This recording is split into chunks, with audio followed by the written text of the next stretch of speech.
Berita mengejutkan datang dari salah satu gelandang terbaik Eropa yang membuat publik sepak bola kehilangan aksi magisnya di atas lapangan. Toni Kroos, pemain yang terkenal dengan kesetiaan, resmi mengumumkan gantung sepatu dari dunia si kulit bundar pasca gelaran Piala Eropa 2024. Tak hanya penggemar Real Madrid dan publik Jerman tentu belum siap kehilangan sang orkestra lini tengah saat usianya masih berada di puncak performa.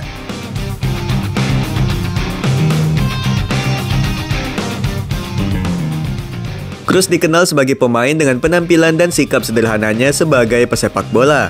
Namun perjalanan Toni Kroos hingga mencapai puncak karirnya bersama Real Madrid mengalami banyak rintangan.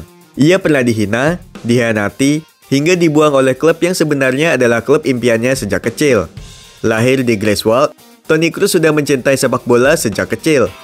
Menurut sang ayah, Roland Kroos, gelandang kelahiran 4 Januari 1990 ini memang pendiam, namun sangat antusias jika membahas sepak bola. Ayahnya sangat mendukung bakat Toni Kroos sejak kecil, hingga ia masuk ke Akademi Greifswald. Toni Kroos dinilai punya bakat luar biasa saat berlatih di Akademi Greifswald, yang membuat Akademi Hansa Rostock merekrutnya pada tahun 2002. Disinilah mimpi Kroos menjadi pesepak bola profesional dimulai. Saat itu, Toni Kroos yang masih berusia 13 tahun berambisi menjadi bintang di klub idolanya sejak kecil, Bayern Munchen. Mimpi Kroos tersebut akhirnya terwujud berkat perkembangan pesat bersama Hansa Rostock. Ketika berusia 17 tahun, ia resmi direkrut oleh Bayern Munchen U19. Namun Toni Kroos gagal bersaing mendapat tempat di tim inti saat berseragam di Rotten. Ia harus bersaing dengan gelandang senior seperti Bastian Schweinsteiger dan Mark van Bommel. Pada tahun 2009, Toni Kroos sempat dipinjamkan ke Bayer Leverkusen untuk mendapatkan lebih banyak waktu bermain. Selama 18 bulan membela di Warsaw, ia berhasil menjawab semua keraguan dengan tampil gemilang. Selama masa peminjamannya, Toni Kroos di bawah asuhan Bruno Labbadia sukses membawa Bayer Leverkusen tampil di final di FB Pokal. Ia menjadi salah satu gelandang kunci bersama Arturo Vidal dan Simon Rolfes. Berkat performa impresifnya di Bayer Arena, Bayern Munchen langsung membawa Kroos kembali ke Allianz Arena di tahun 2010. Toni Kroos merasa mendapat kepercayaan kembali oleh klub idolanya.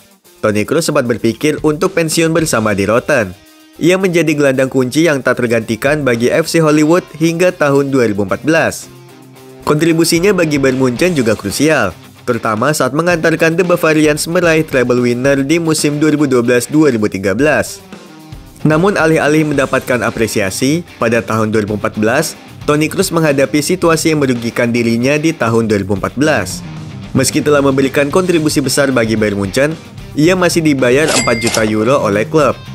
Gaji Toni Kroos tersebut tentu jauh lebih rendah jika dibandingkan dengan gaji Mario Götze yang baru direkrut dari Borussia Dortmund yang mencapai 12 juta euro.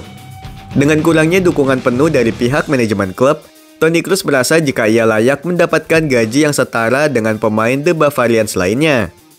Ia bahkan nekat mendatangi langsung kantor CEO Bayern Munchen saat itu, Karl-Heinz Rummenigge, untuk mengajukan banding demi peningkatan gaji. Namun, Karl-Heinz Rummenigge menolak permintaan kenaikan gaji tersebut. Yang lebih menyakitkan, Kroos bahkan dihina oleh sang CEO yang dianggap bukan pemain kelas dunia. Aroma konflik internal di Rotten membuat Carlo Ancelotti memanfaatkan situasi tersebut untuk segera mendatangkan Toni Kroos ke Santiago Bernabeu. Para petinggi Real Madrid bergerak cepat. Kesepakatan pun tercapai dengan Bayern Munchen dan agen Toni Kroos saat itu, Volker Struth. Kedatangan gelandang asal Jerman ke Real Madrid pada tahun 2014 juga melibatkan hengkangnya Xabi Alonso ke Bayern Munchen. Ketika pertama kali mengenakan seragam El Real, Toni Kroos merasa nyaman dan dihargai meski belum lancar berkomunikasi dalam bahasa Spanyol. Ia disambut hangat sebagai bagian penting skuad Real Madrid saat itu. Baginya, Los Blancos seperti rumah kedua. Kedatangannya membuat rekan satu tim memperlakukan Toni Kroos dengan baik. Begitu juga dengan publik Santiago Bernabeu. Namun hal tersebut berbanding terbalik dengan performa Toni Kroos. Pada musim debutnya, Kroos sulit beradaptasi dengan atmosfer La Liga. Don Carlo kerap merotasi perannya di lini tengah dengan AC Illarramendi. Kendati demikian, Toni Kroos tetap bersikukuh membuktikan kualitasnya demi mendapat tempat sebagai pemain inti. Ia perlahan mampu menemukan performa terbaiknya ketika Zinedine Zidane membesut Real Madrid. Dengan Luka Modric dan Casemiro sebagai tandemnya di lini tengah, sekaligus menciptakan salah satu trio gelandang terbaik dunia yang meraih sejumlah gelar bergengsi termasuk 3 kali juara Champions League secara beruntun. Seiring bertambahnya usia mulai mempengaruhi performa Toni Kroos di atas lapangan. Meski banyak yang berpendapat jika Real Madrid membutuhkan regenerasi di lini tengah, mantan gelandang Bayer Leverkusen tersebut terus menunjukkan performa impresifnya sepanjang musim 2023-2024. Di usia 34 tahun, Toni Kroos masih menjadi bagian penting bagi Real Madrid dalam meraih gelar La Liga ke-36 dan gelar Liga Champions League ke-15 sepanjang sejarah. Ketika harapan tinggi pada Toni Kroos untuk tetap melanjutkan karirnya bersama Real Madrid, kabar mengejutkan datang. Ia memutuskan untuk mengakhiri karirnya tanpa ada keraguan. Padahal, Florentino Perez bersedia menawarkan kontrak baru kepadanya. Namun sang pemain memilih menolak tawaran tersebut. Baginya, ia sudah mencapai batasnya. Ia merasa puas karena telah mendapatkan segalanya di Real Madrid. Los Blancos telah menjadi bagian penting dalam hidup Toni Kroos. Setelah merasa dikhianati oleh Bayern Munchen, Kroos merasa diberikan kehidupan kedua oleh Real Madrid. Toni Kroos menepati janjinya untuk pensiun dari sepak bola dengan Real Madrid sebagai klub terakhir dalam karir profesionalnya. Stadion Santiago Bernabeu telah menjadi saksi kehebatan Toni Kroos selama 1 dekade.